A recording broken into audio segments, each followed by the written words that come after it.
Bonjour, Monsieur Sylvain.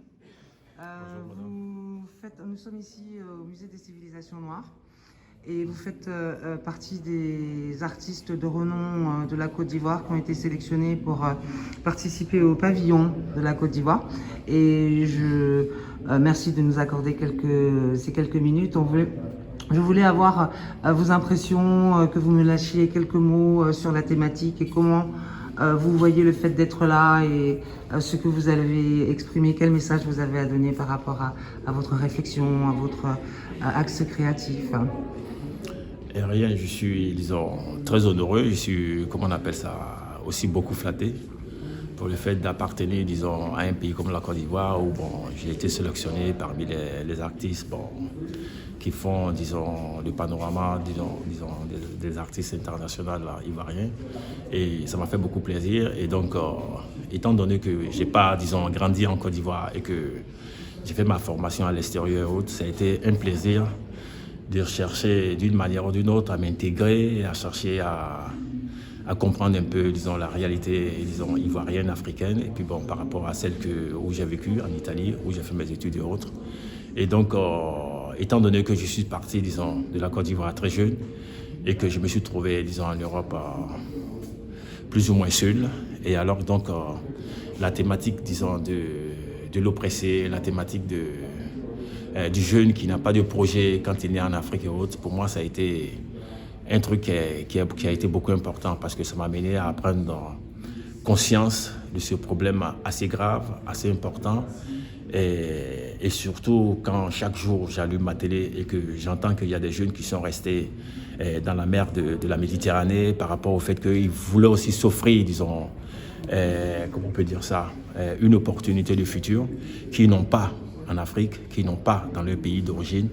Et ce truc-là m'a amené un peu à raisonner, à réfléchir et à voir un peu comment est-ce que je peux parler d'eux en parlant de moi et en parlant aussi des jeunes de notre pays.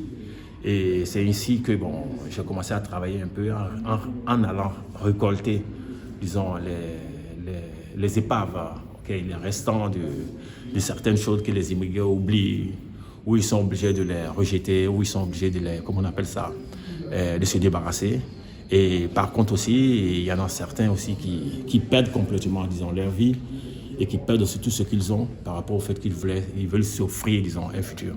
Et c'est ce matériel-là que je recueille et j'essaie de faire mes compositions où je parle un peu, disons, d'un art contemporain, mais en me basant sur l'art classique et faire, disons, dans ce cas-là, des natures mortes où je représente un peu ces débris-là, ces trucs qu'ils ont perdus en perdant eux-mêmes comment on appelle ça, leur corps et leur futur, okay, par rapport au fait que beaucoup croisent la mort et après, bon, c'est fini. Et donc, j'avais voulu un peu mettre un peu, disons, en premier, comment on appelle ça, en première étape, okay, ces éléments-là, dans un, comment on appelle ça, dans un fond ou blanc ou noir, qui est un peu, comment on appelle ça, un peu triste, là, et un peu aussi pour que, disons, les personnes puissent se rendre compte réellement, en dehors de nos pays, qu'est-ce qui sont les problèmes que ces jeunes-là confrontent et autres.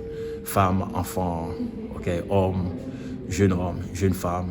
Et c'est des trucs assez tristes et assez comment on appelle ça, et assez courants, ok. Et c'est des trucs qui sont nouveaux. Chaque jour, on entend parler. Et moi, c'est tout. Hein. C'est ce que je représente ici. Par exemple, il y a, disons, il y a un complexe d'armes, ok, pour imposer sa démocratie, tout et tout, et qui n'est pas la chose réellement qui peut amener la paix et aussi des projets futurs. Quand on a des armes quelque part, ça devient maintenant le sauve-qui-peut. Okay. Et dans les autres coins, ici par exemple, ce sont des débris de bateaux et puis ben, les restes des enfants et autres que j'ai ramassés au bord de la mer. Et le même cas aussi là, avec lesquels je fais mes compositions où j'utilise beaucoup des fers rouillés, les clous, les pièces de bois, okay, pour essayer de faire une composition et faire une seule pièce. Voilà. Ça, c'est, disons, mon parcours un peu que j'ai voulu représenter ici. Et dans un autre contexte, j'utilise beaucoup d'autres matériaux et d'autres trucs pour pouvoir réaliser d'autres compositions aussi complexes et autres. Merci Merci. beaucoup. Merci à vous. Merci beaucoup.